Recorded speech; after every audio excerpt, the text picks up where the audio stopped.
my name's Iain, and this is my resurrection story. Well, I can honestly say that I'm only sitting here, living, breathing, talking to you today by the grace of our living God.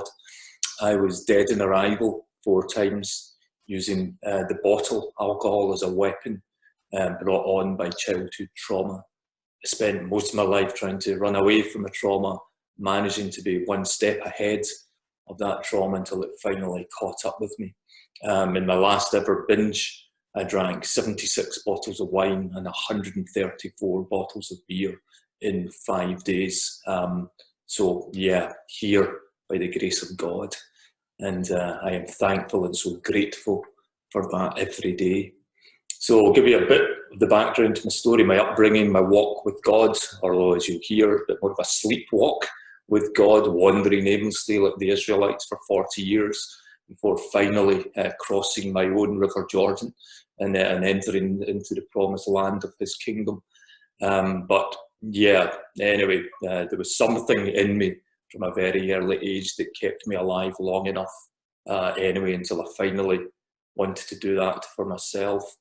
So I was brought up in the northwest of Glasgow and around Chapel across into Stone Dyke. It was the 70s, so it was a world full of rag and bone men, alpine lorries, Levio, hiding in coal bunkers and all of that. They're playing curbsy out in the street. Father was a sheet metal worker at the Albion car plant down at Scotstoun. Trade union leader, great man, lost him quite young.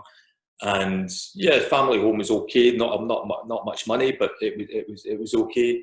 But there was a lot going on round and about it back then, which I won't go into in too much detail. But there was abuse, which suffered of different forms, and whether it was because of that or not, I'm not sure. But I ended up being a chronic bedwetter till I was 18, actually, and we're talking practically every night of my life. And again, things that were going on, it meant that every night of my life, the way they treated it, back then, was metal sheets under your bedding and buzzers on your floor. And then when the inevitable happened, even when I minimised all water or any liquid intake into my body, the buzzer would go off at 2, 3, whatever in the morning, and I would just lie there in urine-soaked bed and urine-soaked pyjamas. And I remember it as a wee guy, and quite often, more often than not, it'd be night after night, I'd just be hiding it and just coming back into that same bed. And that has a real impact on you as a wee one when you're growing up, when you're lying there just thinking, I don't understand what is happening. And psychiatrists down the line would say to me that, you probably disassociated from even that trauma, never mind anything else. And so there's these degrees of separation from reality, just a pure coping mechanism. But that really impacted me as it would on anyone. And as I said, it was every night of my life through to the age of 18. And come age 10, 11, 12, I suppose at that point my life could have taken any number of turns, but people around me were experimenting with drink, with glue, with gas, drugs, whatever. But I didn't. I became this wee guy who aggressively sought love and adulation, and just trying to fill the emptiness that was all pervasive within me. As the saying goes, fill the hole in my soul. So I became this wee driven guy, and nothing was ever good enough. So at that age I could have started self-harming, using substances or any other form of chaotic behaviour. But what I did in terms of that striving and nothing being good enough to fill the hole in the soul, to bring me the love and the adulation I was craving, that was equally self-destructive in many ways for me. So I was striving, and I became good at it. I was even good at killing myself. I managed it 4 times. I don't even know why I laugh about that, but anyway. I was first in the family to really do well at school, went on to university, did economics, 2 degrees, and a Master of Arts and a Master of Philosophy, did professional banking exams, so work became a big thing for me because that gave me kudos, it gave me money, it gave me power. So my identity, because I was running away from my true self, my identity was anchored in my work to a large extent. I was sporty, But again, even in that, I was self-harming. I'd be puking at the side of rugby pitches or football pitches, or because nothing was pushing myself to the utter extreme. In all areas of my life, really, was just that striving and more and more and more.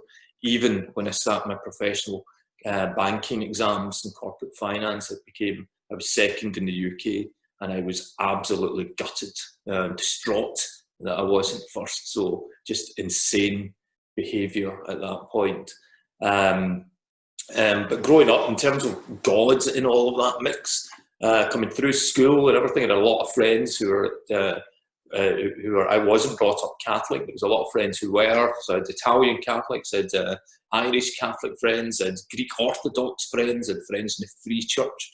So it's quite an eclectic mix of people all professing to worship God and through Jesus as the way. And there was something in me, I suppose. I got it, but I didn't feel it.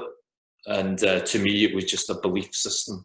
And all I saw was people attending a Sunday morning spiritual social club. So it probably wasn't really for me at that point, although there was something that was planted within me. Otherwise, I know for a fact, even then, I knew there was something, and I now know that if that hadn't happened, whatever that was, I wouldn't be here today. So I came through life, and yeah, I've built up a lot of stuff around me. I did well at work, and was working for big firms, and earned quite a bit of money, and had big houses and cars, and travelled a lot, and ran big teams, and worked for presidents and prime ministers and things like that. But throughout it all, the emptiness was still there, because I could surround myself with all the stuff in the world. And anyone looking into my life would think, wow, that guy's made it. He's got it all. Because I had houses, cars, whatever else. But it was meaningless to me. And even in a work setting, more than once, I would go in and just in a big corporate building or in a government office or wherever, and I would just sit quietly in the loo usually and just cry, literally out of despair, just thinking, what am I doing? Because I knew I was one step ahead of my trauma, and I knew that everything around me wasn't the real true me, and it was stuff that I'd built up to protect me from myself, really, and from my trauma. But I was good at it, and I was good at kidding myself on. And yeah, and as they say, I used to wear more masks than Zorro. I would become whoever I needed to be in order to get that love and that adulation that I needed. And yeah, and I never touched alcohol really, just some, but nothing much. I wasn't really a big drinker at all. But then when I was in my early 30s, I was leading a big team in Birmingham, working in the NHS, and I remember there was 18 of us around the table, and we were out for dinner, and I poured myself a glass of wine, and I remember actually just necked the glass, and I remember I just lifted up the bottle and I looked at it and I said, "You are my new weapon." Clearly I didn't say that out loud, but that was exactly what went through the thought that went through my head. And that's when that pattern of self-harming rather than striving and nothing being good enough to try and fill the emptiness, my trauma was starting to catch up with me by that point. So I was just medicating, I was just numbing, but more than that, I was actually just pushing myself to the edge to oblivion around it, using the alcohol just to numb me and take me away from the pain that was becoming just completely immersing. And that was the beginning of when people talk about the gates of hell and being in utter darkness and things, it's difficult. I can't even put into words the dark places that I was dragged into by my trauma, and then being addicted to a substance like that. Just despair, just drowning in utter hopelessness and despair, and just pleading for it to go away, and then ultimately just effectively killing myself using alcohol. But through all that whole journey, that elapsed period of being trapped in that probably lasted, I don't know, 6-7 years anyway, with periods of sobriety clearly within that, because I still was functioning throughout most of it, and I earned a lot of money, so I was able then just to throw myself into the Priory for a week at a time, get a detox, then just back in the treadmill as if nothing had ever really happened. So just in utter denial and just utterly refusing to accept where I was at and to accept the help and to surrender. Surrender is everything, and which I'll come back to. But during that whole period, I was searching more spiritually, I suppose you would call it. They call it these days SNBR, spiritual but not religious. So I was sort of went down that route, I suppose, and the spiritual beliefs of the people of the Bedouin, the Native American Indians, the whoever, the Celts and whatever. But for me, it was just a belief system, and it was a thin veneer. There was not much substance to it. And then I eventually got tapped into Alcoholics Anonymous, the fellowship, and it was in there that there was a real power in the rooms, as they call it. And that power came from the fellowship. It was the people that I loved and the brutal honesty that was in the rooms, which I've never really experienced anywhere before, just where you could actually just bare your soul and be honest and be in a safe place to talk about that. And yeah, if only more churches were like that and as accepting and as loving, which many churches are, but my experience at that stage was that just wasn't the case. And it was in the fellowship that I started to explore more of the roots, I suppose, of a biblical faith, because all of AA, CA and NA, so Cocaine Anonymous, Narcotics Anonymous, Alcoholics Anonymous, they're all anchored, they're rooted in the Bible, the Oxford group that set the original founders free of all their chains, well, most of their chains, as it turned out. Their 12-step program is rooted in the Beatitudes, so the supreme blessings, the 1 Corinthians 13, it's all about love, and the book of James is a way of living. And I got that, I understood that, and the full serenity prayer, which they read out in all of the fellowship meetings, when you actually read the full serenity prayer and the second half of it, which is all about accepting hardships as a pathway to peace, accepting this world as Christ accepted this world, and yeah, there was real power in that message. So that was my first real introduction into there's a real substance, there's a real authenticity to this, and I could see there was a lot of people in the rooms that within the fellowships they talk about a God of our understanding or a higher power, but I knew that for many of the people in the rooms it couldn't have been a God of our understanding, because our God, or their God as it was at that time, was beyond anyone's understanding. And it absolutely wasn't just a higher power, it was an infinite power and a perfect love that was clearly working in their lives as a living God in their lives on a daily basis. You could just see it shining from them. So there was a real raw power in that. And I'll never forget it. It was a Garnet Hill meeting in Glasgow on a Sunday morning, 10 o'clock, AA meeting, 300 people go. So it's a big congregation that attend that meeting. And there was a woman there, Anne, and she said to me, I was going through a period of, I was sober, but I was probably quite knuckling it. So I was a dry drunk, if you want to use that terrible phrase. But I walked into the room and she said, Iain, how are you? And I said, Anne, I'm fine. And she said, Iain, fine's not a feeling, how are you? And I remember I said to her, I said, Anne, I feel as though I'm adrift at sea and I'm treading water, I'm thrashing my legs, and the water level's up to about there, I'm thrashing further, just trying to keep my my head above the water. And I said that I'm clinging on to any bit of driftwood that floats past just to keep me above the water. And I'll never forget it. She said 6 words that almost paved the way for me changing everything in my life. Because one conversation is sometimes all that someone needs to hear. So Anne said to me, Iain, just get in the boat. And I knew exactly what she meant.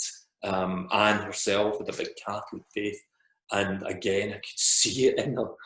It shone from her, and again it's back to that word. It's an authentic living faith. She was the message, and she lived it out, and I saw the goodness of God and that hope and light through her. Which was amazing. I'm a big advocate for the fact that it's caught, not taught.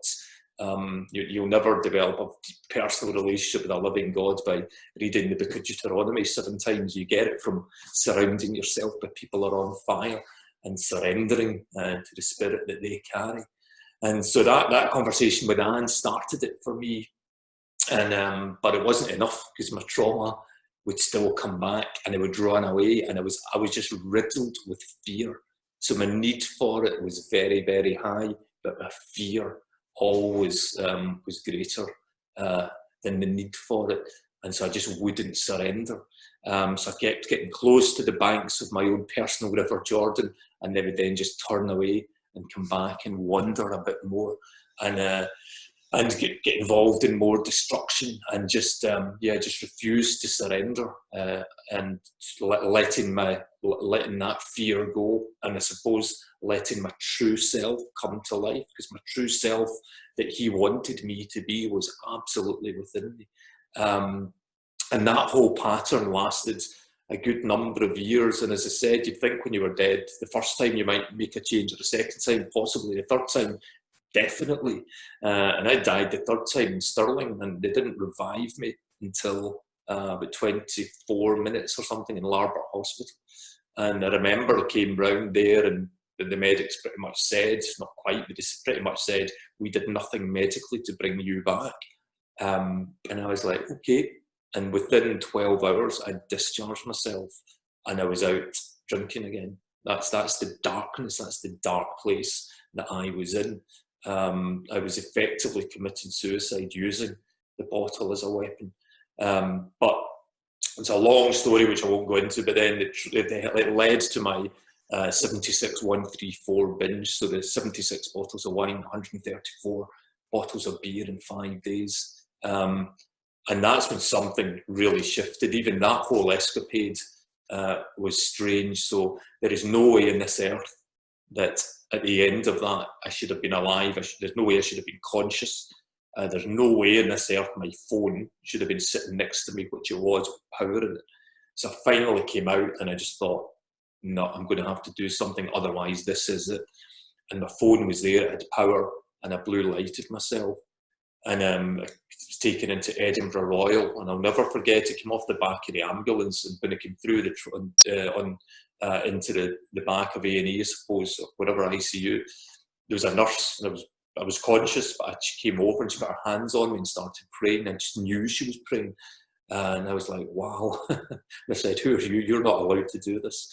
And then I got admitted, clearly, and then in about the second day or a day and a half into my stay there, again, that same nurse with 2 others came into the ward I was in and closed the curtains, and again, the 3 of them hands on, praying.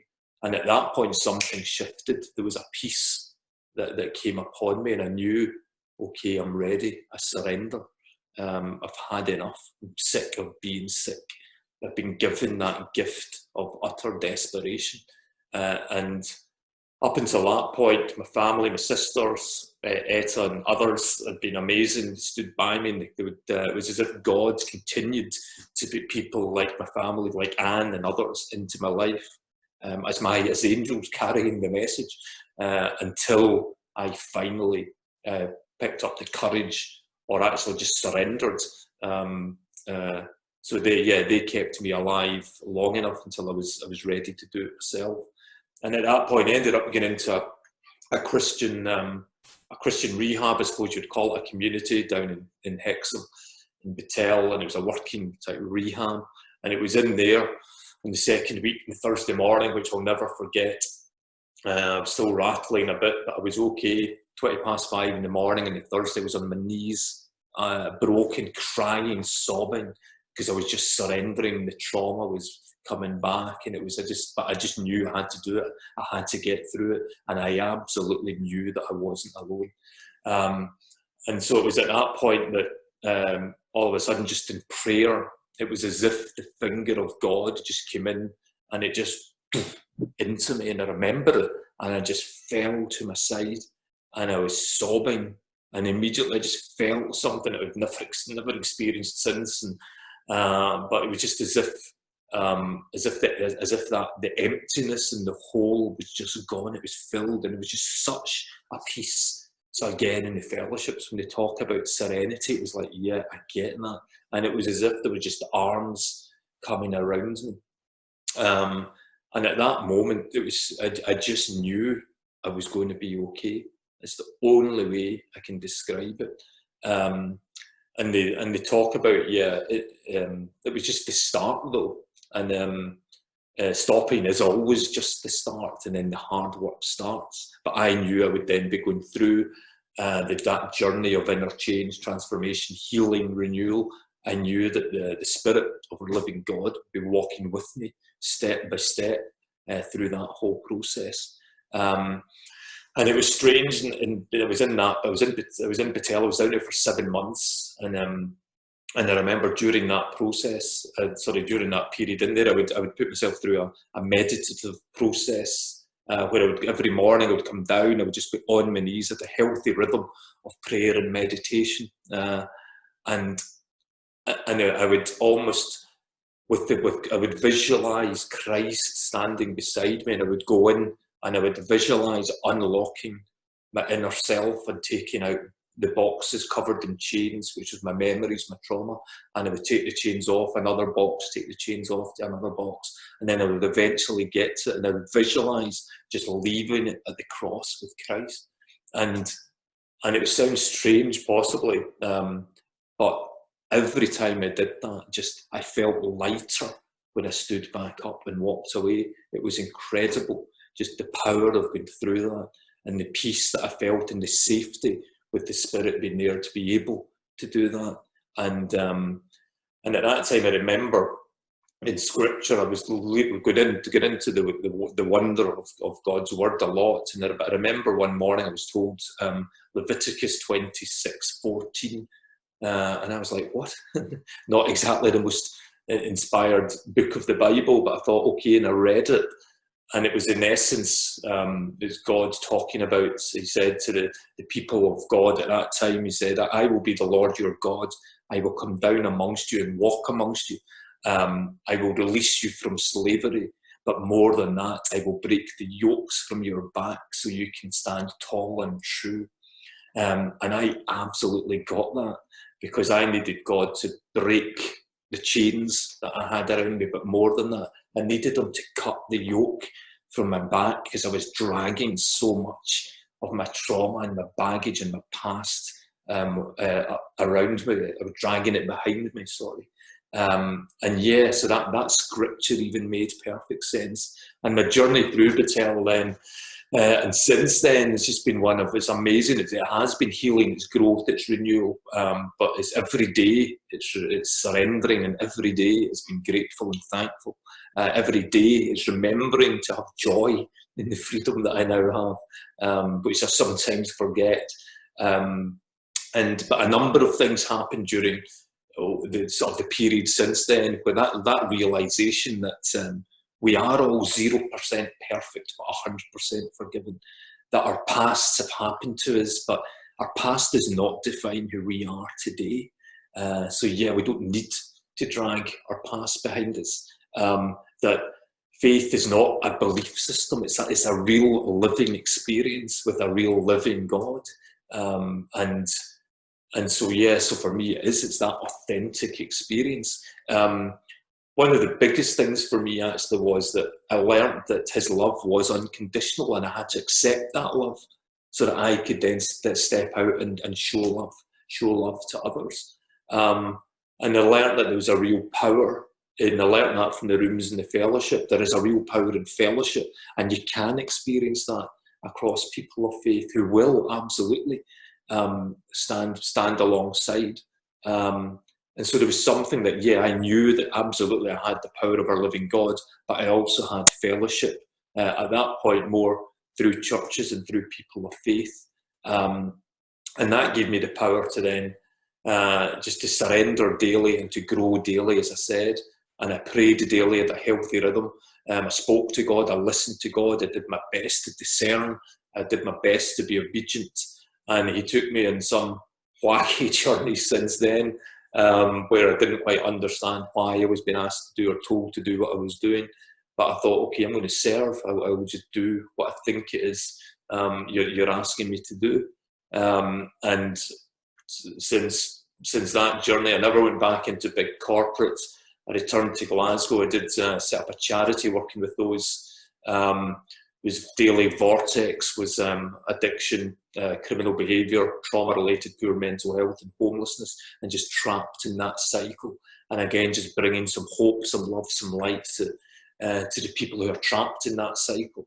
And again, that was an amazing experience. I didn't hide my faith at that point in any way with the people I was working with. So, and tragically, I did a lot of funerals, or comforted a lot of families with people that had been lost to drink, to drugs, to suicide. And that whole journey was incredible. And I could feel God in my life as a living spirit, guiding me and shaping me. And I suppose just moulding me into who he actually needed me to be, and who I always should have been, if I hadn't been running away from my true self and the trauma and wandering in the wilderness for the 40 years, as I absolutely was. And then since then, I'm now, as part of that, I run a ministry, Hope Connections, and we have a Facebook group called Hope in Recovery. I think the Hope Connections number will be at the end of this short resurrection story. And yeah, anyone who's struggling out there with anything, but especially around addiction, around mental health, trauma, reoffending, whatever it is, then yeah, absolutely, please phone the 0800 number that will be shown, because there are always people out there who have been where you are, who will jump in beside you, who will walk with you, and with it will then just live life with you. We are all living, breathing testimonies to the power of a living God in someone's life, and it's not ours to keep. So we do our best to be the message, and to carry his love and light, and hopefully to introduce others to the goodness of God. That's our sole purpose. I'm now also the chief executive of Blue Triangle, so we're a national homelessness organisation now. So I guarantee I will be the only chief exec in Scotland who's been dead 4 times. But the journey that I've been taking on, when I think back to that wee laddie in Stone Dyke, lying in that pea-soaked bed, just wondering what was going on in his life, what was going to happen, and then right through everything, through corporate, through everything that I experienced, all of it makes perfect sense to me now. My whole life, even the darkest moments, make perfect sense. I know that I needed to experience that, so I am who I am today. But none of that defines who I am today, because I am who I am, and I'm set free every day by the power of our living God. But I'm proud of my faith. My faith saved my life. Well, he saved my life. And I do my best, failing him every day, to show him the trust, and to keep the faith and keep it real, and to serve him to the best of my abilities. And but yeah, it was, as they say in the 12 steps, the key things are around just that acceptance, the humility, the surrender, the sharing where you're at, and just then sharing what you have with other people, because it's not ours to keep. So yeah, absolutely, my story is one of resurrection. I would hope that it's one of hope. If I can get from where I was to where I am today, and get to experience the love and the power that I have in my life, then anyone can get through anything that you're going through. And yeah, being at the peaks is great. We're not up there, but sometimes you have to walk through these darkest valleys.